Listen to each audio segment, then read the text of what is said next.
Chers amis, Boker Tov, Shabbat, Shalom, Umevorach, Be'ezrat Hashem pour ce vendredi 11 du mois de juillet, Yud Tetvav, du mois de comment on est, j'ai oublié, je sais pas, Tammuz. Mois de Tammuz. Be'ezrat Hashem Itbarach, désolé, je reviens d'une étude, coup de téléphone, ma tête était complètement ailleurs.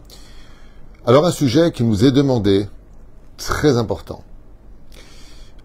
Un des sujets pour lesquels les barrières ont été mises, on peut dire presque à l'extrême, ce qui fait que si on ne tient pas compte de la gravité du problème, on peut carrément se moquer des lois qui vont être expliquées ici, puisqu'on nous demande les lois du yichoud et de l'isolement. Chez nous, les juifs, contrairement aux autres religions, aux autres cultures et civilisations, nous avons un strict interdit de nous isoler avec une femme. Et il faut savoir que même si on s'est isolé avec une femme et qu'il n'y a pas eu de péché, pensée, parole et action, ça reste quand même un interdit. C'est comme quelqu'un qui passerait au feu rouge. Il n'y a pas de flash, il n'y a pas de police. Mais il est quand même passé au feu rouge. Il n'a pas provoqué d'accident, ni d'incident, ni même a été taxé. Le problème entre ce genre de situation et la Torah, c'est que Dieu, par contre, a des caméras partout. Les yeux de Dieu voient tout, entendent tout, et tout est retenu. On va parler du yichoud, sujet que nous avions déjà élaboré à l'époque, mais nous allons revenir sur ce sujet puisque nous est demandé aujourd'hui. Par Daniel et Esther Pérez, pour leur foi, Shlemach, la mamira ou Briut etana de leur amis, Yosef et Orna Baruch, Bezrat Hashem, chaque jour, Shalem Refoua, Shlema, Refoua, Tenfesh, Refoua, Dagoufan, c'est pour la réussite de leur famille, de réussite pour les familles dans le besoin, libération des otages, protection de Am Israël, réussite pour la tout et toute son équipe. Todarabah à vous. Shoden Echamot, Bezrat Hashem, on s'éveille de Shabbat Kodesh, Parasha de Balak.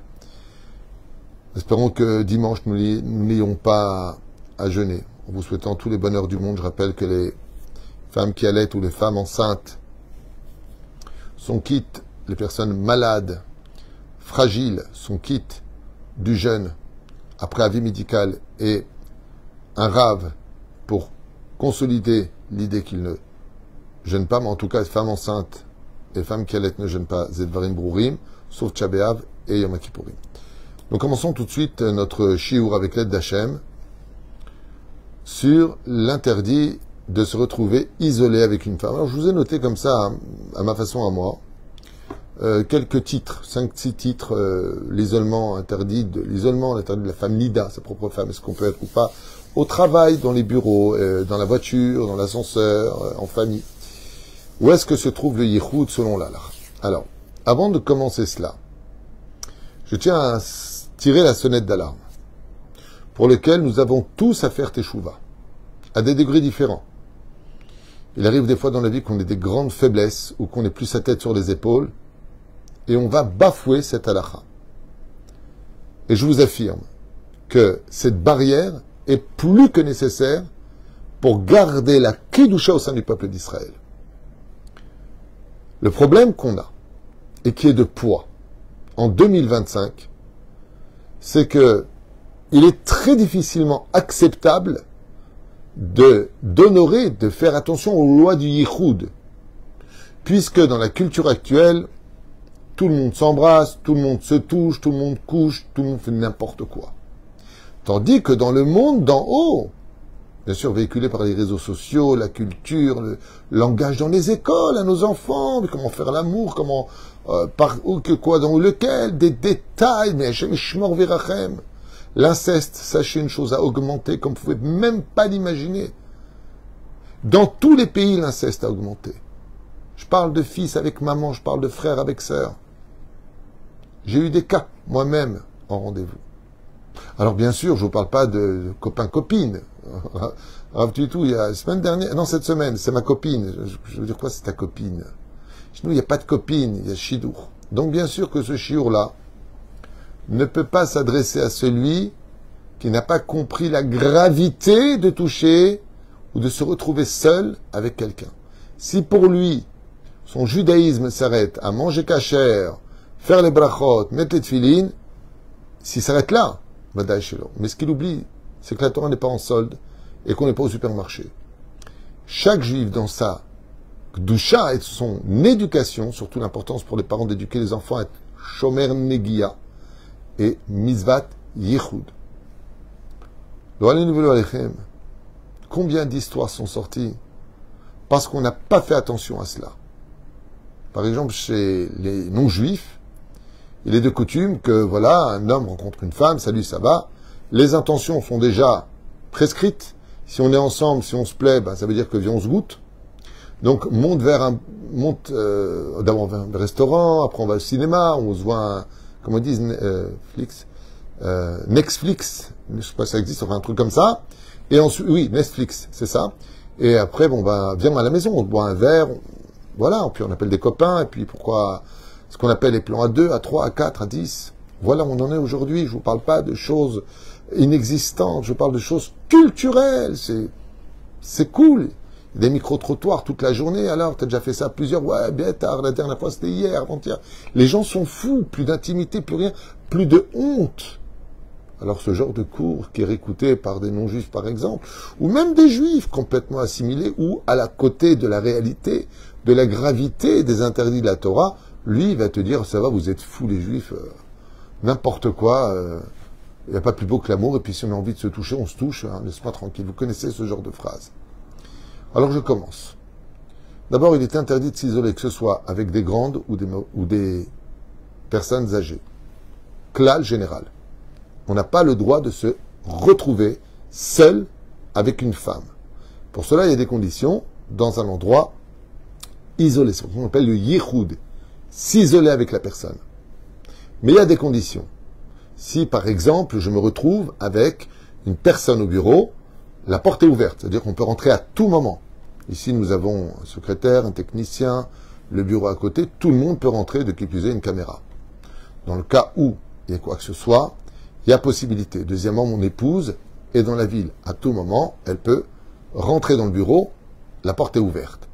Dans ce cas-là, ce n'est pas vraiment considéré comme un yichud. Mais il y a un autre yichud qui n'est pas stipulé. C'est ce qu'on appelle les marshavot. Marshavot, mais le problème, c'est qu'on peut les avoir aussi dehors. Lo tahmod eshet re'echa. Tu ne convoiteras pas la femme de l'autre. Ce qui fait que des fois, on peut être dans les lois du respect du yichud, c'est-à-dire de l'isolement avec une femme, mais nos pensées, elles, sont impures. C'est-à-dire qu'on en vient à se dire, bien foutu, il a de la chance, et toutes sortes de pensées négatives, qui sont des interdits d'Eoraita, l'otachmod et shetrecha. Tu ne convoiteras pas la femme de l'autre.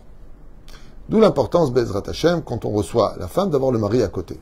Pashut me'od, tu t'adresses au mari, et ainsi de suite, qu'il y ait vraiment une barrière et une pudeur au sein de la relation. La reine, ça, c'est les généralités. Alors, s'isoler avec une femme, si c'est par exemple dans un endroit qui est caché des yeux des hommes, endroit clos et fermé, je fais un issour chamour. Il est évident que maintenant j'ai ouvert les portes au Yetzirah. Puisque nous sommes seuls, l'homme a beaucoup plus honte du regard de l'homme que du regard de Dieu. C'est à l'époque. Aujourd'hui, les hommes n'ont plus peur ni de l'un ni de l'autre. Abal, pour en venir à ce que nous disons, nous n'avons pas le droit de nous retrouver, par exemple, dans une maison ou même dans un bureau, Beyichoud, sauf sur les conditions que nous allons citer. Et pour vous dire combien la chose est grave, il y a une mahloket poskim, à savoir donc un conflit des décisionnaires, à savoir est-ce que c'est avec sa propre femme il peut y avoir yichoud, isolement. Réponse oui. Quand sa femme est nida, on aurait peut-être chazve shalom dans une faiblesse, si on se retrouve seul avec elle, éviter de tomber. Mais nos chachamim nous disent que malgré tout, même si sa femme est nida, sa propre femme à la maison, en bezabaya. Pourquoi? Il dit parce que d'abord, il a déjà fait l'amour avec elle, donc ses hormones ont déjà été satisfaites. De qui plus est, elle est nida, mais elle va aller au mikvé.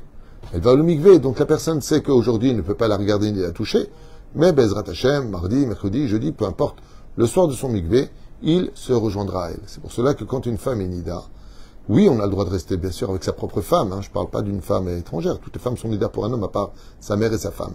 Mais, de façon générale, si c'est son épouse qui est nida, est-ce qu'il a le droit de rester seul avec elle? Réponse, qu'il ne regarde pas sa femme, surtout quand elle range des choses, car elle va être susceptible de se baisser et ça peut donner des idées excitantes à l'homme. Malgré tout, donc, la chose est permise, car ils se retrouveront plus tard. L'un des nids les plus dramatiques, où grandissent le plus facilement les fautes, c'est le travail. Au bureau. Là-bas, d'abord, il y a une situation où chacun veut gagner de l'argent, chacun veut gagner une augmentation. Il y a beaucoup d'avérotes qui sont faites dans les bureaux, beaucoup de lachon hara, beaucoup de compétition, beaucoup de jalousie. C'est terrible. Il a fait ça, il a fait ceci, regarde comment il est habillé. Ça parle énormément, ce qui crée beaucoup de touma. Déjà, il y a une atmosphère qui n'est pas évidente dans les bureaux. J'ai été plusieurs fois visiter des bureaux dits orthodoxes, c'est-à-dire respectueux de la halakha. C'est des bureaux de femmes et de l'autre côté du compartiment, des bureaux d'hommes. C'est ce qu'il y a de mieux. Jusqu'à une certaine époque. Aujourd'hui, malheureusement, même du côté des femmes ou du côté des hommes, il peut y avoir des tendances d'attirance pour le même sexe. C'est méchant, mais j'entends des histoires dans tous les sens du terme. Encore une fois, moi j'ai un rôle qui est un peu central par rapport à tout ce qui se passe. Mais même là, aujourd'hui, quand tu mets les femmes avec les femmes, tu entends des problèmes d'homosexualité qui, pour nous, les juifs, est strictement interdite. Après, chacun fait ce qu'il veut chez les nations du monde. Si tu as envie d'être, tu fais ce que tu veux. Je parle pour nous, les juifs, l'homosexualité est strictement interdite. Badaï, comme vous l'avez compris. Mais en tout cas, j'ai vu plusieurs bureaux, et heureux le patron qui baisera Hachem créera une section où il n'y a que des femmes, une section où il n'y a que des hommes. Encore une fois, je sais que ce que je suis en train de dire en 2025, pour des gens qui se prennent pour des intellectuels et des gens qui comprennent tout, soi-disant à 2 balles, parce que vraiment je dénigre ce genre de choses, parce qu'ils ne se rendent même pas compte qu'aujourd'hui on est en train de justifier toutes les débauches, toutes les incestes, et qu'on va droit vers un futur déluge, pas d'eau, mais peut-être de feu, parce que le Créateur du monde, lui, n'a pas abandonné sa terre. Donc je reviens sur le sujet. C'est souvent au travail que les histoires commencent le plus. C'est là-bas. C'est pour ça qu'il y aura lieu d'être extrêmement vigilant quand on va au travail. Il y aura lieu, 1, de laisser toujours les portes ouvertes. Et si ton directeur t'appelle, tu ouvres la porte. S'il veut te parler en privé, tu fermes, mais tu ne fermes pas complètement la porte. Deuxièmement, ne parler strictement et au minimum de tout ce qui est professionnel. Parce qu'il peut y avoir aussi un yichoud de la parole. On peut faire plus de dégâts avec la parole qu'avec un yichoud.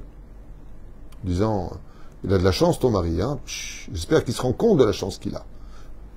Même si c'est pas dans un yichoud, dans un endroit où il y a du monde qui passe, cette phrase-là est destructrice.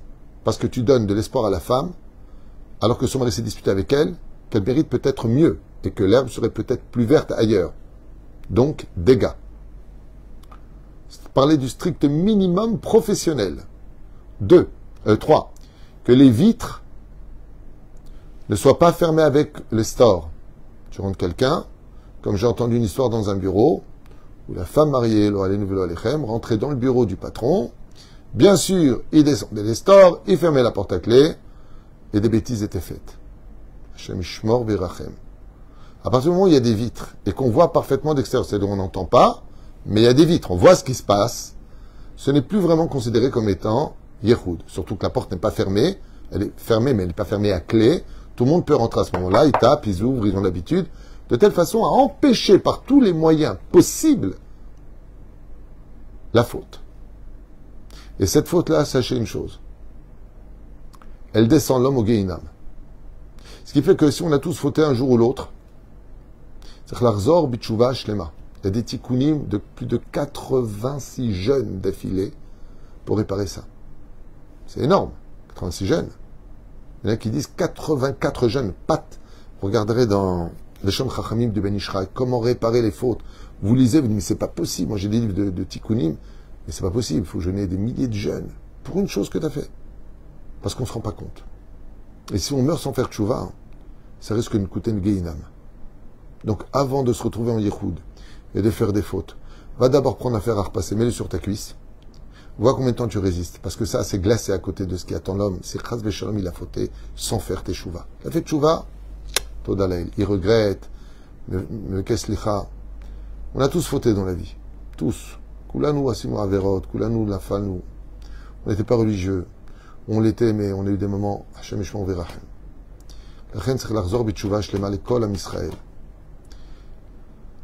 Quatrième condition au bureau, être toujours accompagné. Ton directeur de section, il t'appelle, il y a quoi que ce soit, tu dis à ta copine, tu peux venir avec moi s'il te plaît, il m'appelle. Ah non, mais je voudrais te parler. Très bien, tu te tiens à 1 mètre de distance. Ne pas le laisser Beyichoud, qui est toujours un témoin.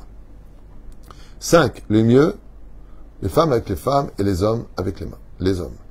On avance parce que je ne veux pas tout faire, ça pourrait durer des heures. Dans la voiture, y a-t-il un Yichoud? Je prends un taxi, je suis une femme. Première condition, je vous l'ai noté ici, on ne s'assoit jamais à côté du nahag, du conducteur, derrière. Deuxièmement, qu'il y ait du monde qui passe. Troisièmement, que les vitres soient transparentes. Si possible, qu'il fasse jour. Nos poskim, nos décisionnaires nous disent qu'il y a une différence dans la voiture entre le yichoud, parce qu'il peut y avoir yichoud dans la voiture, mais, par exemple, la nuit, en dehors de la ville, pour une distance. La personne qui passe, il fait nuit, on ne voit pas, là-bas, c'est yichoud. Mais en pleine ville, en pleine journée, je suis derrière, vitre, du monde, il y a des gens, s'il n'y a pas moyen, sur tout ça, c'est s'il n'y a pas moyen de se faire accompagner par une amie ou prendre des transports en commun. Les transports en commun n'ont aucun problème. Les bus et les RER et les métros, un baiser yichoud, car ce sont des endroits où les portes s'ouvrent et se ferment, de telle façon à ce qu'on n'ait pas la possibilité de fauter. Et encore, malheureusement, même ça aujourd'hui, c'est devenu un challenge pour la jeunesse, de fauter dans des endroits illicites, inattendus. C'est même une espèce de jeu, hein, de fauter dans ce genre de lieu, sans tenir compte ne serait-ce que du respect de ceux qui regardent. En tout cas, oui, s'il fait jour, si je suis dans la ville, pas à côté du chauffeur, pas la nuit, en dehors de la ville pour une distance, pas dans un parking, assourd de s'isoler dans le parking, ce qui veut dire quoi? Ça veut dire que si je me retrouve maintenant au 3e étage du parking avec une autre fille, je dois accompagner une collègue de travail, elle m'attend dehors à la sortie du parking, elle descend pas avec moi en bas. Pour ne pas me retrouver pendant ce laps de temps là-bas. Mais tout le reste, zéyé, moutard, surtout si on est 2 ou 3 dans la voiture, dans ce cas-là, les choses sont beaucoup plus faciles à gérer. Le yichoud dans l'ascenseur. Est-ce qu'il y a un yichoud quand on prend l'ascenseur, des hommes et des femmes, ou un homme et une femme qui rentrent dans l'ascenseur? Sur ce aussi, il n'y a aucune marloquette. Ça va dépendre de plusieurs points. 1. Est-ce que c'est des heures où il y a toujours du passage? 2. Est-ce que les portes vont s'ouvrir tous les 2 ou 3 étages? Pourquoi? Parce qu'il y a une marloquette qui dit que le maximum qu'on puisse rester en yichoud, c'est 30 secondes. C'est-à-dire l'ascenseur se ferme, 30 secondes, c'est pas mal. Pour monter déjà un étage, 2 étages, 3 étages, 4 étages. Il y en a qui disent 3 minutes. Il y en a qui disent Ad Hamesh Dakot. Pourquoi? Parce qu'en 5 minutes, il faut quand même être vachement rapide pour fauter. Quoi qu'il advienne, nous, les Sfaradim, on est mode makpid sur 30 secondes, c'est-à-dire une demi-minute en yichoud. Bamedarim Amourim. C'est maintenant la femme, elle rentre dans l'ascenseur, et je prends le cas d'une question qui m'avait été posée. Elle a une envie pressante. Elle habite au 8e étage, 10e étage, donc c'est quand même des étages à monter. Elle a une envie pressante. Un homme rentre dedans. Alors quoi, maintenant, elle va attendre que l'ascenseur redescende? Dans ce cas-là, si l'ascenseur s'ouvre tous les 2 ou 3 étages, Zébécéder. Pourquoi? Ça s'ouvre. Ce qu'elle fait, je vous donne une patente, c'est que si elle monte dans l'ascenseur, elle appuie sur plusieurs étages. De telle façon à ce que même si elle habite au 10e ou 12e ou 20e étage, il y ait des ouvertures qui, Bezrat Hashem, permettront de ne pas se retrouver en porte-à-faux avec un homme. Bien sûr, tout ça peut se jouer en Israël plus qu'ailleurs, parce qu'ailleurs la personne ne comprendrait pas et il peut rééteindre les boutons. Aval, quoi qu'il advienne, c'est le laps de temps. Il y en a qui disent jusqu'à Hamesh Dakot, c'est-à-dire que, comme l'ascenseur, on ne sait pas exactement qui va l'arrêter à l'étage du haut, du dessus, et un peu importe, on va dire comme ça, de façon avec un peu d'humour. Hein. La légende veut que quand une personne veut fauter dans l'ascenseur, car le désir monte, comme le disait une chanson à l'époque quand j'étais jeune, ils arrêtent l'ascenseur. C'est-à-dire qu'ils appuient sur stop à un étage, entre 2 étages, ils appuient sur stop pour faire des bêtises. Parce qu'en général, tu ne sais pas à quel étage ça peut s'ouvrir, et bien sûr là, les gens ont honte par rapport, enfin, ils avaient honte. Okay. En tout cas, voilà, c'est plus ou moins les lois. Si tu peux attendre, t'es pas pressé, il y a des hommes qui rentrent, prends le prochain. Rien que pour ça, tu peux pas savoir quel salaire à quel jour il te donnera. Que l'on ne se retrouve pas dans un ascenseur, par exemple, où les hommes, il y a plusieurs personnes, mais on est serré, on viendra se toucher les uns les autres, l'otov. Je sais que ça paraît complètement fanatique, idiot, absurde, abject, tout ce que vous voulez. Je parle des lois juives, ce sont pour nous les juifs. Et tout ça pourquoi? Pour non pas qu'on en vienne à se toucher. 6e point, la famille. Est-ce qu'il y a un yichoud avec la famille? Oui, absolument. Et même grave. Par exemple, est-ce qu'un beau-frère pourrait se retrouver dans une maison avec sa belle-sœur? Non, absolument pas. C'est un yichoud gamour, mais c'est assourd. Et on va aller plus loin que ça. Ils ont adopté des enfants. Est-ce qu'il y a yichoud quand ils grandissent? À partir de quel âge? Pour les enfants, on dit que jusqu'à 9 ans, ça veut dire qu'ils ne sont pas vraiment au courant de comprendre qu'est-ce que le yichoud ou pas. Yichoud, c'est à partir de 9 ans, selon certains poskim, il y en a qui disent 7 ans, et s'il a compris, il y en a qui disent. Abal Ofen Ikroni, Midera Banan, c'est 12 ans, pour une fille, par exemple. Midera Banan, pas d'Oraïta. Et c'est pour ça que, oui, il y a yichoud. Le cas d'une famille où ils ont adopté un garçon. Le problème avec le garçon, et que Dieu garde tous les enfants d'Israël, c'est qu'il va se retrouver avec sa mère Choreget, Ima Choreget, c'est-à-dire, c'est une belle-mère, c'est une mère, mais adoptive. Ouais. C'est un problème. À partir de 9 ans, ça devient un problème. Elle va vivre en yichoud avec l'enfant. Mais c'est mon fils, oui, mais c'est un yichoud. C'est pour ça que nous, Chachamim, nous conseillent plutôt d'adopter une fille plus qu'un garçon. Tu as adopté un garçon de Bahia. Mais une fille. Pourquoi? Parce que l'homme est plus souvent dehors. La femme est plus souvent à la maison. Donc, pour pas qu'il y ait yichoud, mieux vaut une fille adoptée avec la mère. Comme ça, nous conseillent nos sages par rapport aux lois du yichoud. De ne pas se retrouver. Alors, bien sûr, on ne va pas parler maintenant des shidduchim. Les shidduchim, il est évident que ça ne se fait que dans des lieux publics. Ça se fait sur un banc. S'il y a du monde, qu'on veut boire un café éventuellement, comme on le fait en général à Jérusalem, c'est dans les halls d'hôtel, il y a beaucoup de monde qui passe. Zemoutar, il n'y a pas d'yichoud. Mais il n'y a pas de viens chez moi et je viens chez toi et on se met de côté, on va dans une plage très assombrie le soir où il n'y a personne qui passe. Ça devient yichoud. Voilà plus ou moins, Bezrat Hashem, de quoi réveiller chez nous une énorme vigilance sur le yichoud, de ne pas nous retrouver, ni même un homme avec 2 femmes. Surtout dans cette génération où il y a lieu de mettre vraiment des barrières par rapport à la débauche. Mais je vous avoue franchement, chers amis, en clôturant ce shiur, que si on n'a pas conscience de la gravité de toucher une femme nida, ou de se retrouver dans ce genre de situation, ce cours n'aura aucun effet, aucun impact sur l'âme de chacun de nous. Il faut être vraiment conscient que Dieu exige cette conduite pour laquelle il est très compliqué. Les gens ont Shabbat, d'accord.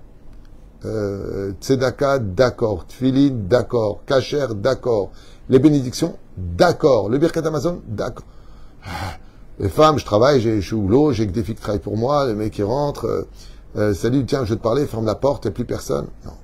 Si Marie n'est pas dans la ville, c'est Bahia. Si la porte est fermée, c'est Bahia. Et combien d'histoires on a entendues? Combien d'histoires on a entendues? Je te fais un café? Ouais, je veux bien, mais j'ai pas pris d'argent. Non, je te l'offre. Tiens. Et tu lui donnes de main à main. Tu viens de créer un contact. Comment ça va? Alors la famille et les enfants? Eh bon, t'es heureuse? Tu réussis bien? Avec ton mari? C'est pas top en ce moment. Ah bon, raconte-moi. Oh, ça me regarde peut-être pas, mais peut-être que je peux t'aider. Ben voilà, il se passe ça et ça et ça. Ah bon? Ah, je suis désolé pour toi. Bon, heureusement qu'on a la foi, hein. Heureusement qu'on a la Torah, hein. Ah, t'es religieux aussi? Ouais, bien sûr. Et d'un coup, voilà, ça se rapproche. Pas le premier jour, hein. Après, c'est, tiens, je vais te raconter une histoire du Baal Shem Tov, après je vais te raconter une histoire de ceci et cela. Et voilà. On met la Torah comme étant une espèce de paravent, ou un côté très moral. On crée une espèce de proximité, on y instaure de la confiance, on ouvre les horizons, et ça finit avec big bisous. Quand les hormones sont descendues avec des larmes, et on se dit, mais qu'est-ce que j'ai fait? Moi, je vous propose autre chose. Au lieu de verser des larmes et de demander comment réparer, habed et halachot, écoute bien les halachot, respecte-les, garde tes distances, ne te retrouve pas avec une femme isolée, et Bezrat Hashem, tu n'auras pas besoin de pleurer. Shabbat Shalom Uvorach.